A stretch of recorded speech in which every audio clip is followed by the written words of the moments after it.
교우 여러분, 평안하셨나요? 하나님이 우리를 사랑하시는 방법은 독특합니다. 편안한 가운데 놔두질 않고 계속 이런저런 훈련을 시키시지요. 이유는 물론 강하고 단단하게 만드시려는 심산입니다. 그래서 때로는 고통이란 강에 풍덩 빠뜨려서 죽기 직전에야 건져내기도 하지요. 당시에야 이해하기 어렵지만 시간이 좀 지나가면 그렇게 하신 이유를 알게 됩니다. 그런데 그건 마치 새 왕이라 일컫는 독수리의 훈련 과정과 흡사합니다. 그래서 언젠가 한때는 이 독수리 얘기가 믿는 사람은 물론 믿지 않는 사람에게까지 널리 회자된 적이 있습니다. 이렇게 혹독하게 훈련시키는 것도 결국은 사랑의 한 방식이구나 깨닫게 되지요. 아마도 여러분 모두 들어보신 얘기일 겁니다. 새롭게 들으셨으면 좋겠고요. 자신이 어미 독수리를 둔 새끼 독수리로 이입이 되면 더 좋을 것 같습니다. 물론 어미 독수리는 하나님을 뜻하겠죠. 말씀 읽어드릴게요. 신명기 32장 10절에서 12절까지입니다.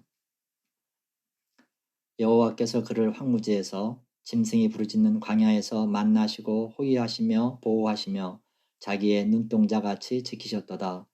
마치 독수리가 자기의 보금자리를 어지럽게 하며 자기의 새끼 위에 너풀거리며 그의 날개를 펴서 새끼를 받으며 그의 날개 위에 그를 엎는 것 같이 여호와께서 홀로 그를 인도하셨고 그와 함께한 다른 신이 없었도다. 아멘.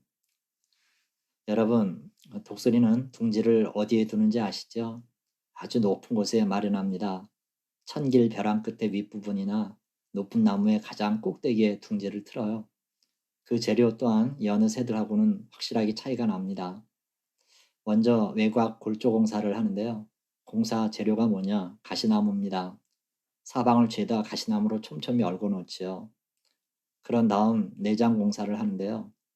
나뭇잎이나 헝겊 쪼가리 같은 것을 물어다 둥지를 쌓아 바르고 토끼 같은 동물을 잡아서 그 털가죽을 바닥에 깝니다. 마지막엔 자기 앞가슴에 부드러운 털을 뽑아 자리를 폭신폭신하게 하지요. 그런 정도로 둥지를 완성해 놓으면 그 어떤 동물도 얼씬거리지 못합니다.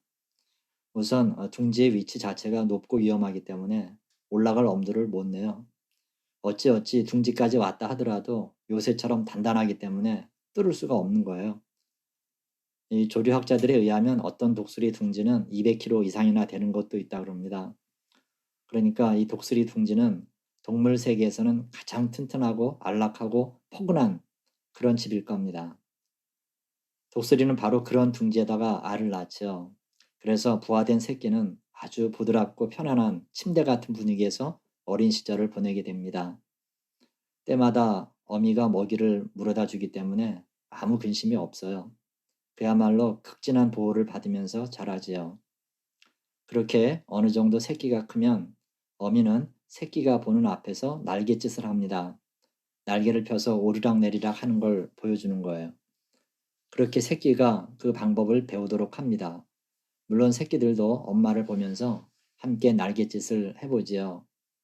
물론 절벽 아래를 내려다보면 무서워서 도저히 날 용기를 못 냅니다. 하지만 그쯤 되면 아기 독수리의 좋은 시절은 다 간 겁니다. 어느 날 어미 독수리는 보금자리를 어지럽히죠. 그 큰 날개를 펴서 몇 번 펄럭이면요. 순식간에 그 보드랍고 포근한 깃털과 털가죽은 죄다 날아가 버려요. 어떻게 되죠? 둥지는 이 바닥이든 벽이든 가시만 남습니다. 그때부터 새끼들은 둥지 어디에 있든 이 가시가 몸을 찌르는 고통을 겪게 돼요.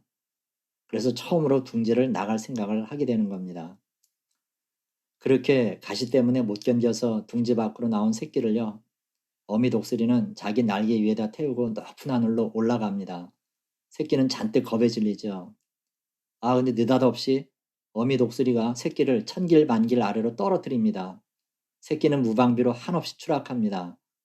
땅이 가까우고 이제 죽었구나 싶을 때 어미 독수리는 그 큰 날개를 펴서 떨어지는 새끼 독수리를 봤지요. 그리고는 다시 푸른 하늘로 올라가는 겁니다. 새끼 독수리는 천신만고 끝에 살아납니다. 그리고 다시는 이런 일이 생기지 않기를 바라지요. 하지만 어미는 다시 그 일을 반복합니다. 이번에도 정신을 차릴 수 없는 거예요. 그리고 떨어지면서 생각하죠. 우리 엄마 맞아? 아, 왜 이렇게 나를 못 살게 굴지? 그러지만 아랑곳 없이 몸은 계속 떨어지는 거예요. 그러나 처음에 들리지 않았던 그 어미의 외침이 이제는 들리는 거예요. 날갯짓을 해봐. 나처럼 날개를 펄럭여봐. 그렇지만 힘에 부칩니다. 이번에도 땅에 부딪히기 직전 어미가 살려줍니다. 그러던 어느 날 어미 독수리는 자기를 또 떨어뜨립니다. 그런데 그날은 다른 날하고는 달랐어요. 보니까 자기가 푸른 하늘을 훨훨 날고 있는 거예요. 눈 아래엔 지금까지와는 전혀 다른 새롭고 광활한 세계가 펼쳐져 있었어요. 정말 신세계가 펼쳐지는데 그 감격은 이루 말할 수 없는 거예요. 어미 독수리는 이렇게 새끼를 훈련시킵니다. 여러분, 어미의 바램은 뭘까요? 새끼 독수리가 기거나 뛰는 정도가 아니라 나는 거예요. 그래서 날 수 있을 때까지 여러 훈련 과정을 거치도록 하는 겁니다. 능력이 없을 때야 보살펴주지만 커갈수록 점점 험한 코스에 들어가게 하지요. 이 새끼로서는 갑자기 돌변해가지고 닥달하는 어미를 이해하기 어렵지요. 하지만 날게 된 후에는 그 원망이 감사로 변하는 겁니다. 여러분 아시죠? 하나님은 우리를 사랑하세요. 그러나 그 방식은 우리가 원하는 대로가 아니라 당신의 방식으로 사랑하세요. 인간이 보기에는 느려 보여도 가장 정확하고 빠르게 날도록 하세요. 따라서 고난이라는 고급 과정에 입학하는 것은 두려워할 일도 아니고 한탄할 일도 아닙니다. 그 과정 없으면 풍요로운 인생도 없기 때문이에요. 여러분, 지금 여러분은 어느 단계에 계신가요? 포근한 둥지에 있나요? 아니면 어미의 날갯짓을 보고 있나요? 이미 가시가 몸을 찌르고 있어요. 하지만 여러분 겁먹지 마세요. 그 시간은 결코 길지 않답니다. 추락하는 것은 날개가 없다고요? 큰 날개로 받아내시는 그분의 자신감을 믿으세요. 새끼가 땅에 떨어져 죽게 되면 어미는 명성의 치명타를 입게 될 텐데 그렇게 되도록 하겠어요? 절대 그런 일은 없습니다. 용기를 내세요. 아마 여러분 중에 꽤 많은 분이 이런 과정을 거쳐서 지금의 자리까지 오셨을 거예요. 물론 아직도 진행 중인 분도 계시고요. 그런 분들은 꼭 믿으셔야 됩니다. 지금 힘든 과정은요, 지나갑니다. 멀지 않아서요. 조금만 더 버티세요. 하늘을 나는 것처럼 새로운 광경이 눈앞에 펼쳐질 겁니다. 이미 이런 과정을 다 거치신 분들도 이게 끝은 아닙니다. 그 다음 얘기가 있어요. 변화 없이 매일 비슷한 일상을 살아가는 분들 말씀인데요. 그분들께는 독수리의 나머지 이야기가 필요할 것 같습니다. 이 독수리의 평균 수명은 대략 40년이라고 그러죠. 근데 가끔 70년을 사는 독수리가 있다 그래요. 하지만 70년을 사는 독수리는 40 정도 되었을 때 신중하고도 어려운 결정을 해야만 됩니다. 이미 독수리의 생은 막바지이기 때문에 몸의 모든 기능이 퇴화되지요. 먹이를 잡기조차 힘이 드는 거예요. 일단 길고 휘어진 부리는 가슴 쪽으로 구부러져 있어요. 날개는 약해지고 무거워지고요. 깃털들은 또 두꺼워집니다. 여러분 독수리의 특권이 뭐겠어요? 창공을 나는 거 아니에요? 그런데 이제 독수리는 오히려 그렇게 나는 게 가장 큰 짐이 되는 거예요. 이런 늙은 독수리에게는 두 가지의 길이 있지요. 죽든가 아니면 고통스러운 혁신의 과정에 직면하든가. 그래서 환골탈태를 결심한 독수리는 다음 과정이 기다리고 있지요. 독수리는 산 꼭대기에 올라갑니다. 거기서 둥지를 틀고 머물러 있어야 되지요. 물론 하는 일 없이 망연히 있는 건 아니에요. 독수리는 자신의 부리를 없어지기까지 바위에 대고 갈기 시작합니다. 치고 비비고 해서 길게 휘어진 부리를 점점 없애는 거예요. 그렇게 다 없어진 부리에서는 새로운 부리가 자라기 시작하죠. 그 자라기까지 기다려야 됩니다.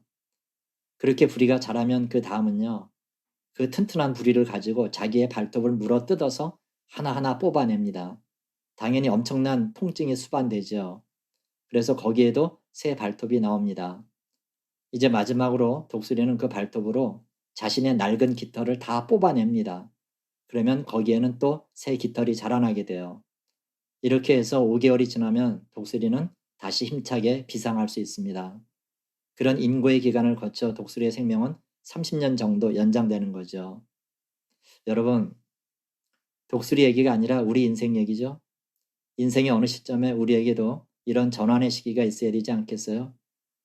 정말 하나님이 여러분을 사랑하시는 걸 믿는다면 그분이 마련하신 그 훈련 과정을 받아들여야 되지 않겠어요? 더 풍요로운 나머지 생을 위해서 말이죠. 사랑하는 여러분, 우리 독수리에게 배웁시다. 미물인 독수리도 거듭나기 위해서 자신을 치잖아요.